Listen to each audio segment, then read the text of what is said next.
Okay. நான் வந்து டெக்கடட்டு. நான் இப்போ ஒரு 3 இயர்ஸ்க்கு பிஎஸ்சி முடிச்சுட்டு இப்போ ஒரு 1 இயராக சேல் பண்ணியிருக்கிறேன். ஒரு 4 கம்பெனியில் சேல் பண்ணியிருக்கிறேன். கொலம்பியா ரோஸ் அண்டு சொராக்ஸ், ஒய்எஸ்எம் தோம், பிஹெச்என். இது 4th கம்பெனி. ஓகே, நான் இது வரைக்கும் கொஞ்சம் என்ன சொல்கிறது, சர்வீஸ் சார்ஜ் கொடுக்காம வந்துட்டேன் ஷிப்புக்கு. அதான் மேட்ரு. வேறு என்ன சொல்கிறது, ஐஎம்ஏல படித்தேன். மோஸ்ட் ஆஃப் த பீப்புள்ஸ் தெரியும்னு நினைக்கிறேன் ஐஎம்ஏனா என்ன எப்படின்ட்டு. அந்த மாதிரி ஐஎம்ஏல படிச்சுட்டு வெளியே வந்த ஒரு கப்பல் ஓட்டியா அந்த மாதிரி சிஃபர் தான் நானும். ரொம்ப கஷ்டமாக இருந்துச்சு. ஃபஸ்ட்டு ஒரு 1.5 இயர்ஸ் நான் எங்கேயும் ட்ரைவ் பண்ணல. கொரோனா போயிடுச்சு. லாஸ்ட் செம் 6th செம் வந்து கொரோனாவில் முடிஞ்சு போச்சு.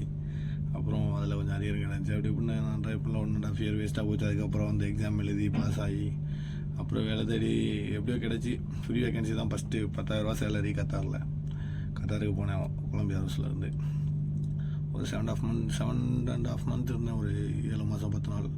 அண்ட் அதுக்கப்புறம் வந்துட்டு கொஞ்ச நாள் இருந்தேன். சொராக்ஸில் கிடச்சிச்சு. அப்புறம் ஒய்எஸ்எம் தோமில் கிடச்சிச்சு. இப்போ பிஹெச்எனில் சேல் பண்ணிக்கிறேன்.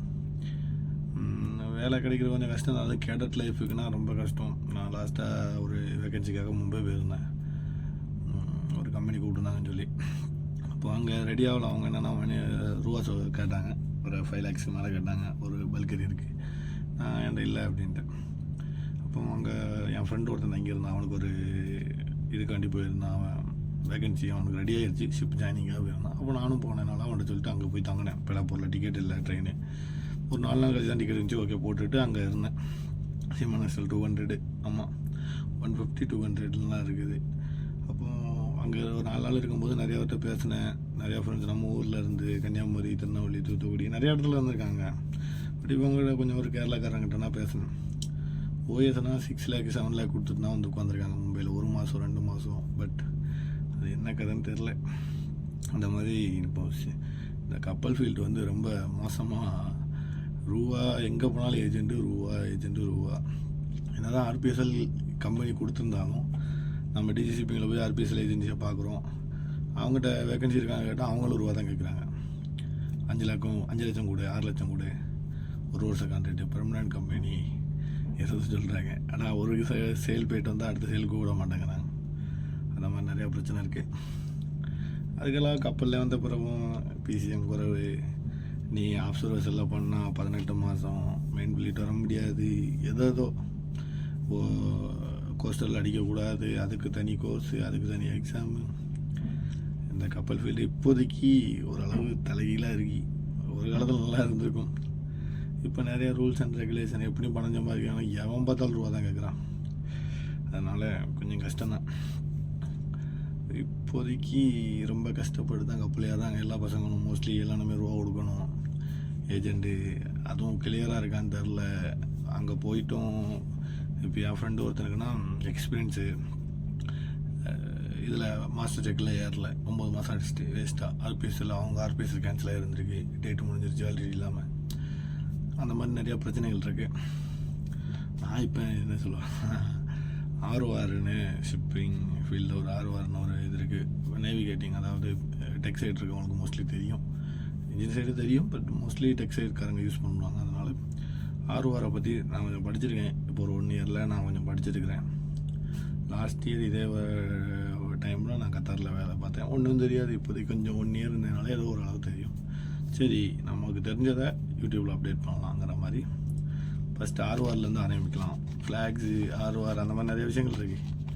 எனக்கு இப்போதைக்கு தான் தெளிவாக தெரியுங்க. என்னால் தெளிவில் ஓரளவு நல்லா தெரியும் இருக்கிறதுல. அப்போ சரி ரூல்ஸில் ஆரம்பிக்கலாம், ஆர்ஓஆரில் ஆரம்பிக்கலாங்கிற மாதிரி ஆரம்பிக்கிறேன். தெரிஞ்ச நான் சொல்லிக் கொடுக்குறேன். ஏன்னா ஏதாவது தப்பாக சொன்னால் நீங்கள் சொல்லிக் கொடுங்க. போக பார்க்கலாம். ஓகே, வேறு வேக்கன்சி கம்பெனி அதை பற்றினா பேசலாம்னு நினைக்கிறேன். ஏன்னா நான் ஃபஸ்ட்டு வேகன்சி வந்து எப்போ நான் சிவி போட்டேன்னு தெரியாது. பட் கூப்பிட்டாங்க, போயிட்டேன். செகண்ட் வேகன்சி என் ஃப்ரெண்டு ஒருத்தன் கொடுத்தான். தேர்டு வேகன்சி நான் அந்த கப்பல்லேருந்து இறங்கணும். நீ ஹோட்டலில் வச்சு எனக்கு இன்னொரு கம்பெனிக்காரங்க பேசி வேலை ரெடி பண்ணி கொடுத்தாங்க. நான் ஹோட்டலில் இருந்து அப்படியே ரிப்பீட் போயிட்டேன் வீட்டுக்கு போல். இப்போ 4th வேகன்சி எப்படின்னா ரொம்ப கஷ்டப்பட்டேன். 2 மாதம் ஆயிடுச்சு நான் வீட்டுக்கு போய். 11 மாதம் 10 நாள் முடிச்சிருக்கேன் மொத்தம் சேலிங்கு. 10 மாதம் 11 நாள் முடிச்சிருக்கேன். அந்த கம்பெனி ட்ரைவ் பண்ணும்போது எனக்கு என்ன செய்யன்னு தெரில. அப்போ அப்போ ஆர்பிஎஸ்எல் நம்பரு, ஆர்பிஎஸ்எல் ஏஜென்சி நம்பர் எல்லாம் மெயில் பண்ணேன், ஃபோன் நம்பருக்கு மெசேஜ் பண்ணேன், கால் பண்ணேன். நான் இப்போ 550 ஆர்பிஎஸ்எல் நம்பர் இருக்குது. அதில் 550 ஆர்பிஎஸ்எலுக்கும் 2 நாளில் நான் மெயில் பண்ணிடுவேன்.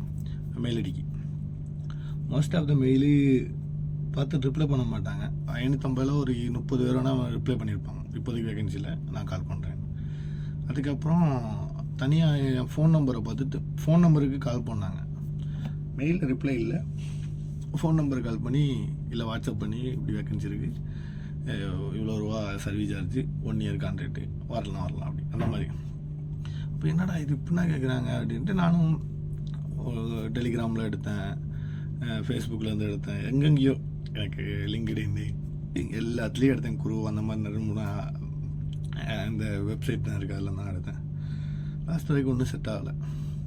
பட் எங்கேயோ போட்டு எப்படியோ வேலை கிடச்சிச்சு. பிஹெச்எல்ல ஃப்ரீ வேகன்சி தான் நான் ஏறினேன். எல்லாமே அவங்க பார்த்துட்டாங்க, A to Z. நான் வீட்டிலேருந்து கிளம்புலேருந்து இங்கே வர தனி இப்போ அவங்க பார்த்துட்டாங்க, ஹோட்டலு, ஃபுட்டு, காரு எல்லாமே. அதனால் சரி நமக்கு தெரிஞ்சு ஏதோ போடுவோம் பார்க்கலாங்கிற மாதிரி. ஓகே, பார்ப்போம், கூடிய சீக்கிரம் அப்டேட் பண்ணுறேன். வேறு எதுவும் தெரிலனா நீங்கள் சொல்லிக் கொடுங்க, தெரிஞ்சு நான் சொல்கிறேன். வேறு ஒன்றும் இல்லை, ஓரளவுக்கு நம்ம தெரிஞ்சதே சொல்லலாங்கிற மாதிரி தான். ட்ரை பண்ணுவோம், கிடைச்சா நல்லது. Okay, thank you.